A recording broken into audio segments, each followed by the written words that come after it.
Ngayon mga paps, mag-unbox tayo ng drill choke keyless converter para sa ating impact wrench.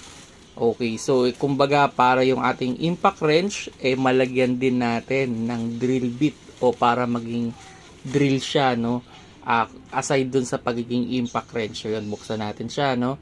So yun, upon checking, okay naman yung item.